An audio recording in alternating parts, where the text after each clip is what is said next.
Hello friends, माँ Saraswati classes के YouTube channel पर मैं शिवांश द्विवेदी आप सभी का स्वागत करता हूँ। इलेक्ट्रॉनिक्स मैकेनिक्स के टेक्नीशियन एग्ज़ाम के क्रैश कोर्स की ये जो आज के वीडियो लेक्चर है, इसमें हम ऑसिलेटर के पार्ट सेकंड को कंप्लीट करेंगे। तो इससे पहले भी बहुत सारे हमारे टॉपिक्स कंप्लीट हो चुके हैं, तो उनको अगर आप देखना चाहें तो प्लेलिस्ट में जा करके देख सकते हैं। प्लेलिस्ट का जो लिंक है वो आपको डिस्क्रिप्शन बॉक्स में मिल जाएगा। इससे पहले वाली जो वीडियो लेक्चर थी उसमें हमने ऑसिलेटर के पार्ट फर्स्ट को कंप्लीट किया था, जिसमें हमने ऑसिलेटर क्या होता है, ये कैसे काम करता है, इसका क्या प्रिंसिपल होता है, कैसे वर्क करता है, इन चीज़ों पर हमने जो है डिस्कस किया था। आज हम इसके आगे के टॉपिक्स को कंप्लीट करेंगे। तो ऑसिलेटर जो होता है वो ऑसिलेशन दो प्रकार के करता है। एक पहला ऑसिलेशन होता है इसका डैम्प्ड ऑसिलेशन, और सेकंड टाइप होता है इसका अनडैम्प्ड ऑसिलेशन। इन दोनों चीज़ों को समझते हैं। उससे पहले आपको बताना चाहेंगे कि अगर आप किसी भी प्रकार के टेक्नीशियन एग्जाम की तैयारी कर रहे हैं तो आप हमारे इलेक्ट्रॉनिक्स मैकेनिक्स के लिए hand written PDF notes course को ज्वाइन कर सकते हैं। इसके बाद आपको किसी भी प्रकार की कोई बुक की ज़रूरत नहीं होगी, क्योंकि इसमें आपको जितने भी आपके सिलेबस में टॉपिक हैं उनकी कंप्लीट थ्योरी आपको हैंड रिटन हिंदी माध्यम में कॉम्प्रहेंसिव तरीके से मिलेगी, ताकि आप टेक्निकली लैंग्वेज को अच्छे तरीके से समझ सकें। इसके अलावा आपको थ्योरी के साथ साथ इसमें इंपॉर्टेंट ऑब्जेक्टिव क्वेश्चंस को भी रखा गया है। जो प्रीवियस ईयर के क्वेश्चन है कुछ उस तरीके के क्वेश्चंस को इंक्लूड किया गया है। साथ ही साथ कुछ इंपॉर्टेंट क्वेश्चन जो कि आने की संभावना रहती है उन क्वेश्चंस को भी इसमें इंक्लूड किया गया है। इसके साथ साथ जो न्यूमेरिकल क्वेश्चंस हैं वो भी, उनका वेटेज भी बहुत ज़्यादा रहने लगा है आजकल परीक्षाओं में, तो न्यूमेरिकल टाइप के क्वेश्चंस भी आपको इसमें मिलेंगे। इस कोर्स को आप कैसे ज्वाइन कर सकते हैं, इसके लिए आपको एक व्हाट्सएप नंबर दिख रहा है यहाँ पर। इस नंबर पर आपको व्हाट्सएप मैसेज करना है। बाकी की जानकारी आपको यहीं से प्राप्त होगी और इसी के माध्यम से आप जो है पीडीएफ्स को प्राप्त कर पाएंगे। डैम्प्ड ऑसिलेशन और अनडैम्प्ड ऑसिलेशन को समझने के लिए आपको इस टैंक सर्किट को देखना होगा। यहाँ पर कल मैंने आपको बताया था कि टैंक सर्किट में क्या होता है कि जब हम यहाँ पर जो पहला वाला स्विच है इसको अगर जब हम ऑन करते हैं यहाँ पर, तो ये जो भी बैटरी में यहाँ पर जो पोटेंशियल डिफरेंस होता है उसकी वजह से यहाँ पर जो चार्ज है वो इस कैपेसिटर में स्टोर होने लगता है। चार्ज जब कैपेसिटर में स्टोर हो जाता है और हम इस K1 जो यहाँ पर स्विच है इसको ऑफ कर देते हैं और ये K2 स्विच है इसको ऑन कर देते हैं, तो इसकी वजह से क्या होता है कि यहाँ पर ये जो चार्ज इसमें स्टोर रहता था कैपेसिटर में, ये धीरे धीरे इस इंडक्टर में आने लगता है। कैपेसिटर जो है वो बहुत ही फास्ट डिस्चार्ज हो जाता है, लेकिन यहाँ पर इंडक्टर कनेक्ट है, इस वजह से इसका जो चार्ज रेट होता है वो काफ़ी स्लो होता है और धीरे धीरे धीरे करके वो जो है इसमें इंडक्टर में आ जाता है। जब ये इंडक्टर में चार्ज आ जाता है तो इंडक्टर की एक प्रॉपर्टी होती है कि किसी भी कॉइल में अगर आप उसमें कोई भी करंट वहाँ पर फ्लो कर रहे हैं, अगर उस पर आप पोटेंशियल डिफरेंस दे रहे हैं, तो उसमें क्या है, उसके आसपास उस कॉइल के आसपास मैग्नेटिक फील्ड जो है वो जनरेट हो जाएगा, यानी कि वहाँ पर चुंबकीय क्षेत्र उत्पन्न हो जाएगा। तो ये जो चार्ज है इसमें धीरे धीरे आने लगता है और ये मैग्नेटिक फील्ड को है जनरेट कर देता है। और फिर क्या होता है कि ये जो जब पूरी तरीके से डिस्चार्ज हो जाता है ये कैपेसिटर, तो फिर से यहाँ से जो चार्ज होता है वो अपोजिट डायरेक्शन में, पहले जो यहाँ पर प्लस आ रहा था यहाँ पर माइनस आ रहा था, उसकी जगह पे जब ये इसमें कैपेसिटर में फिर से अपना चार्ज देता है तो यहाँ माइनस और यहाँ पर प्लस होता है, यानी कि इनकी डायरेक्शन चेंज हो जाती है और ये फिर से कैपेसिटर को जो है चार्ज करने लगता है। ये प्रोसेस चलती रहती है, ये कंटिन्यू चलती रहती है, यहाँ से चार्ज यहाँ जाएगा, यहाँ से यहाँ जाएगा। लेकिन क्या होता है कि इस पूरे सर्किट में आपने जितनी भी वायरिंग यूज़ की है, जितने भी इसमें एलिमेंट यूज़ किए हैं, उनके खुद ना यानी कि उनके खुद के कुछ ना कुछ रेजिस्टेंस होते हैं, वो कुछ ना कुछ प्रतिरोध दर्शाते हैं। और प्रतिरोध का काम क्या है कि वो विद्युत धारा को प्रवाहित होने में अपोज करता है, यानी कि धीरे धीरे उस ऊर्जा को नष्ट करने लगता है। इसके अलावा इस इंडक्टर में भी एक प्रॉपर्टी होती है कि ये जो है इंडक्टर जब इस तरीके से बन जाता है, ये कोई भी चालक पदार्थ है अगर इंडक्टर के फॉर्मेट में आ जाता है, तो ये इंडक्टर भी ऊष्मीय ऊर्जा यानी कि हीट एनर्जी के तौर पर इलेक्ट्रिसिटी जो होती है, जो करंट होती है, उसको उसमें कन्वर्ट करने लगता है, हीट एनर्जी में कन्वर्ट करने लगता है। तो इसका मतलब ये हुआ कि इसमें कुछ ना कुछ लॉस होने लगता है, जो भी हमने यहाँ पर एनर्जी दी थी वो यहाँ पर इसमें और इसमें जाने के तौर पे लॉस होने लगती है। और जो हमारे दोलन लगभग इस तरीके के आने चाहिए, जो ऑसिलेशन है वो लगभग एक कंटिन्यूस फॉर्मेट में आने चाहिए थे, लेकिन वो कंटिन्यूस फॉर्मेट में नहीं आते हैं। पहले स्पीड से अच्छे से आते हैं और फिर धीरे धीरे धीरे धीरे कम होकर के बिल्कुल एकदम एक जगह पे आकर के रुक जाते हैं। क्यों हो जाता है ऐसा? क्योंकि इसमें जो एनर्जी हम दे रहे थे, जो इसमें करंट दे रहे थे, वो इसमें हीट एनर्जी के तौर पे चेंज होने लगती है, हीट एनर्जी के तौर पे वेस्ट होने लगती है। और जो हमें इस तरीके का जो दोलन मिलता है जो कि धीरे धीरे कम होने लगता है, उसी को हम डैम्प्ड ऑसिलेशन कहते हैं यहाँ पर। जैसे कि आप यहाँ पर देख सकते हैं, ये थ्योरी में भी वही लिखा हुआ है जो मैंने अभी आपको एक्सप्लेन किया है कि वह दोलन जिसका आयाम समय के साथ साथ क्षीण होने लगता है। आयाम का मतलब कि एम्पलीट्यूड जो होता है, एम्पलीट्यूड इसको कहते हैं जो अधिकतम दूरी होती है इसकी किसी भी यहाँ पर तरंग की। तो यहाँ पर जो एक यहाँ पर वेवफॉर्म मिल रही है, इसके एम्पलीट्यूड में धीरे धीरे धीरे धीरे इसमें इस तरीके से कमी आने लगती है और एक पॉइंट ऐसा आता है कि यहाँ पर बिल्कुल ही कम हो जाता है। तो इस तरीके से जिसमें धीरे धीरे उसके एम्पलीट्यूड में कमी होती है, उसमें उसका एम्पलीट्यूड नष्ट होने लगता है, तो इसी को हम डैम्प्ड ऑसिलेशन या फिर हिंदी में अवमंदित दोलन कहते हैं। और इस प्रकार के ऑसिलेशन में जो सर्किट होता है उससे प्राप्त होने वाली जो क्षतिपूर्ति है, अगर उसमें हम ज्यों की त्यों करंट फ्लो करते रहें, जैसे कि यहाँ पर जो सर्किट था हमारा, एक बार जब हमने यहाँ से इसमें अपनी जो एनर्जी है वो कैपेसिटर में दे दी और फिर इसने ऑसिलेशन किया, और ऑसिलेशन के बाद क्या हुआ कि ऊष्मीय ऊर्जा निकली, और इस ऊष्मीय ऊर्जा की वजह से जो भी हमारा ऑसिलेशन था वो कम होने लगा। तो फिर से हमने बैटरी से सेकेंड टाइम फिर से इसमें पुट कर दी एनर्जी, तो ये फिर से जो है कुछ इस तरीके से ऑसिलेशन करने लगेगा। इसके बाद सेकेंड आता है हमारा अनडैम्प्ड ऑसिलेशन। अनडैम्प्ड ऑसिलेशन क्या होता है कि वह ऑसिलेशन जिसका आयाम जो है वो समय के साथ जो है क्षीण नहीं होता है। क्यों नहीं होता है? क्योंकि उसमें हम लगातार अपनी एनर्जी जो है बैटरी से देते रहते हैं।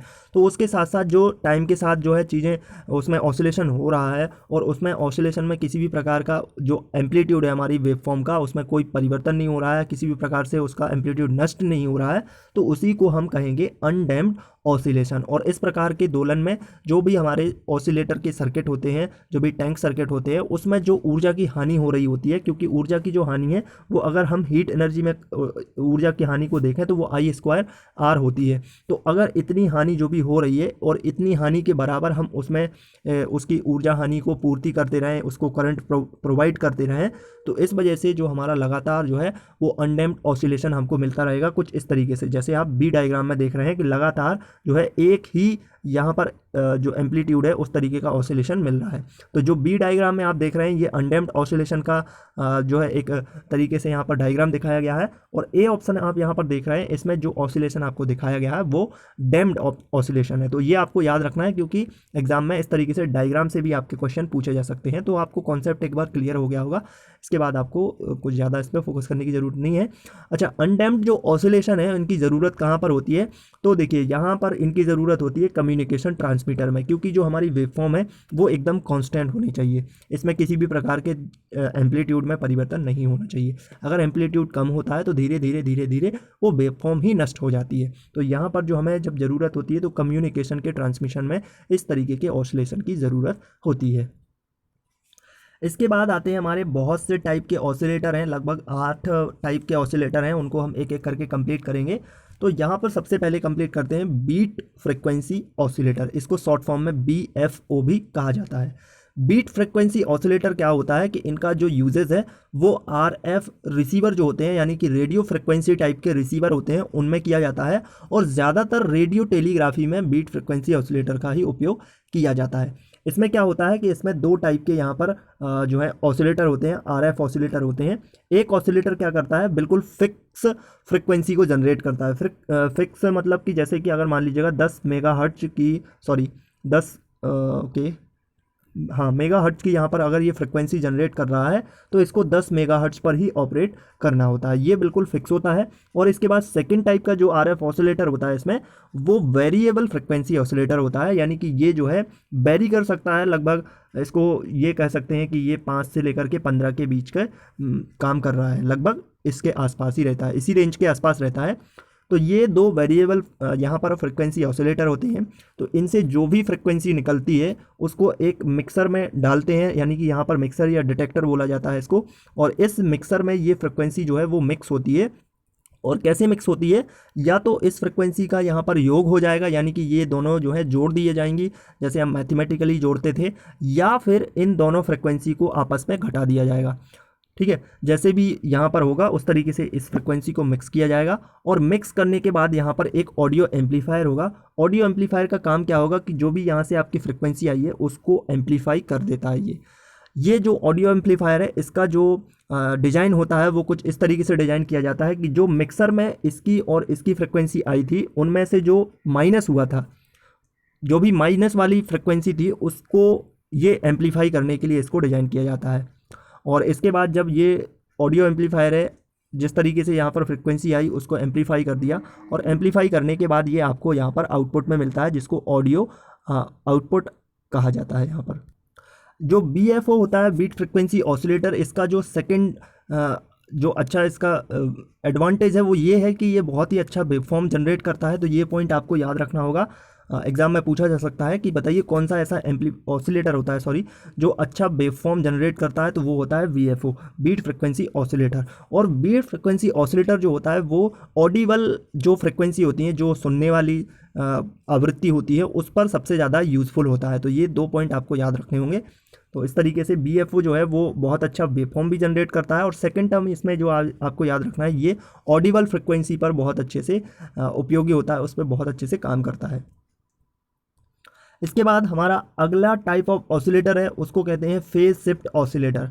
जैसे कि इसके नाम से समझ सकते हैं कि ये फेज को शिफ्ट कर रहा होता है। और यहाँ पर आप इसके डायग्राम को देख सकते हैं। इसमें क्या होता है कि एक ट्रांजिस्टर का यूज़ किया जाता है। ट्रांजिस्टर को जो काम है वो, इसका काम होता है सिग्नल को एम्पलीफाई करना। और ट्रांजिस्टर के यहाँ पर इसके साथ साथ इसमें 3 स्टेप में RC जो सर्किट होते हैं उनका यूज़ किया जाता है। कुछ इस तरीके से यहाँ पर आप देख सकते हैं, 3 यहाँ पर जो कैपेसिटर है वो यूज़ किए गए हैं, और 3 ही यहाँ पर रजिस्टेंसों का यूज़ किया गया है।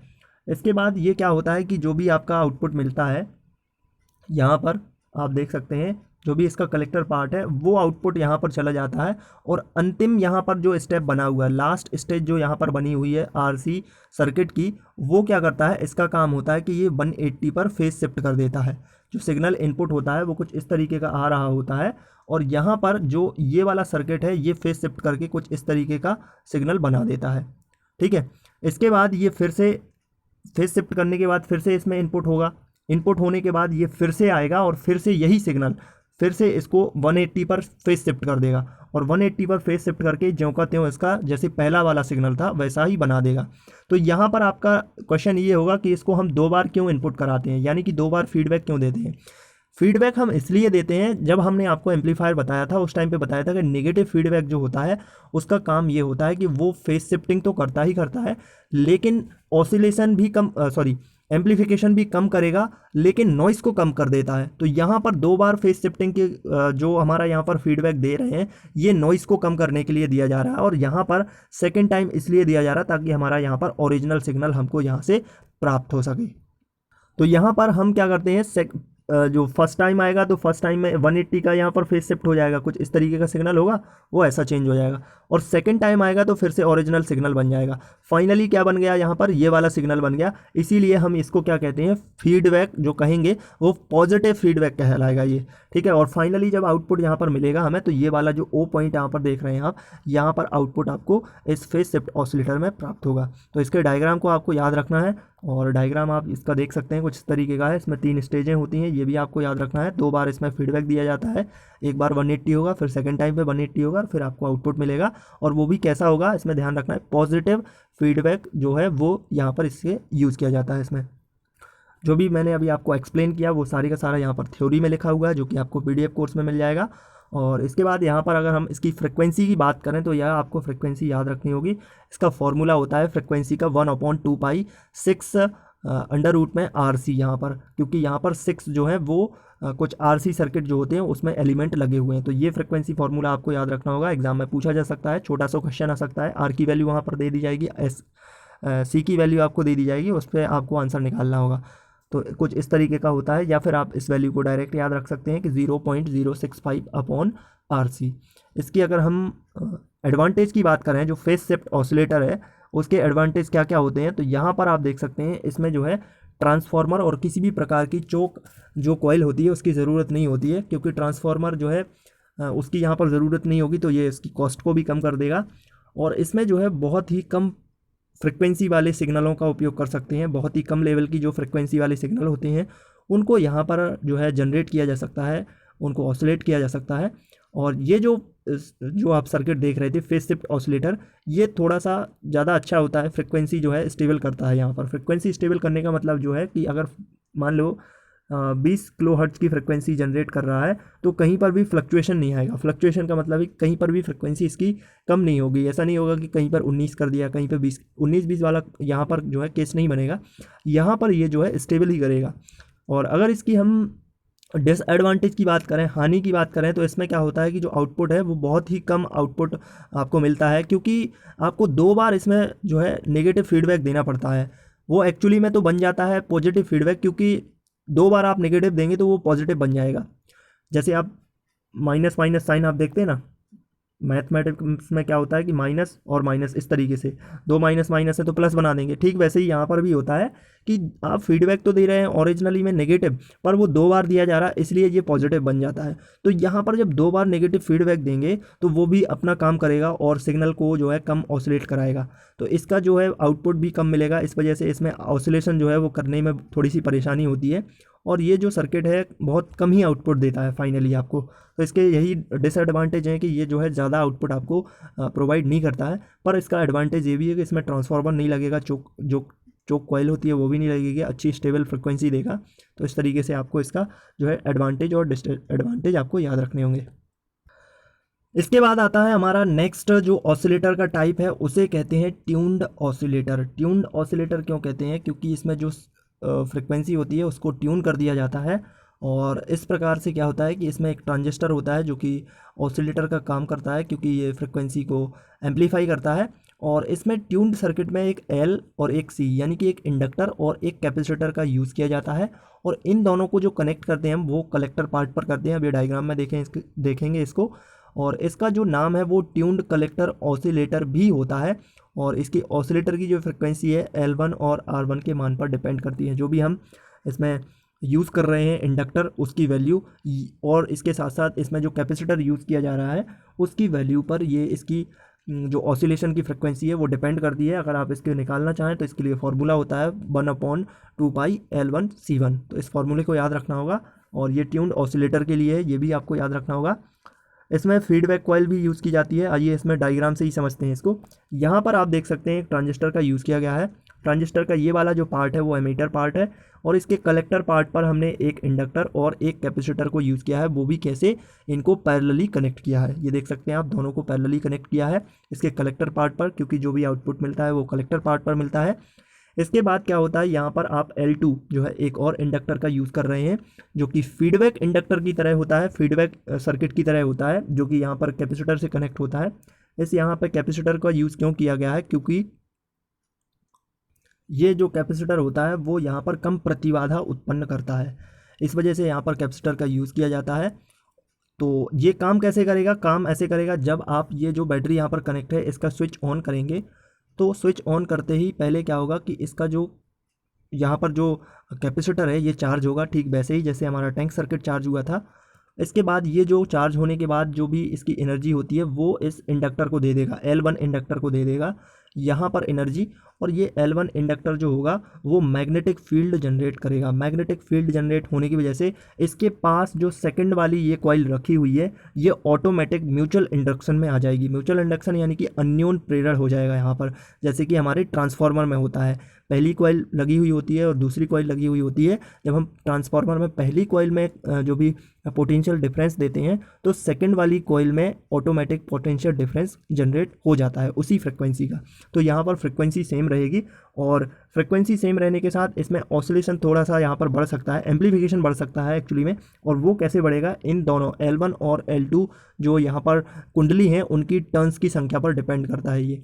और इसके बाद जब ये यहाँ पर आ जाएगा, यानी कि L1 में जो है विद्युत जो है करंट आने की वजह से मैग्नेटिक फील्ड जनरेट करेगा, तो ये मैग्नेटिक फील्ड के इफेक्ट में आने की वजह से L2 पर यहाँ पर करंट जनरेट हो जाएगा, वोल्टेज पोटेंशियल डिफरेंस जनरेट हो जाएगा, और ये इसके कैपेसिटर के थ्रू फिर से इसमें चला जाएगा। यहाँ पर आप देख सकते हैं कि इस ट्रांजिस्टर में फिर से चला जाएगा, यानी कि ये क्या कर देगा, फिर से ये इसको फीडबैक कर देगा। और इस तरीके से इसमें ये प्रोसेस चलेगी, ये वर्किंग कंडीशन होगी, और इसी तरीके से ये जो हमें ट्यून्ड जो है ऑसिलेशन हमें जनरेट करके आउटपुट पर प्रदान करेगा। बाकी के टाइप ऑफ जो ऑसिलेटर होते हैं उनको हम नेक्स्ट जो है पार्ट में कंप्लीट करेंगे। अगर आप नए हैं चैनल पर तो सब्सक्राइब ज़रूर कर लेना।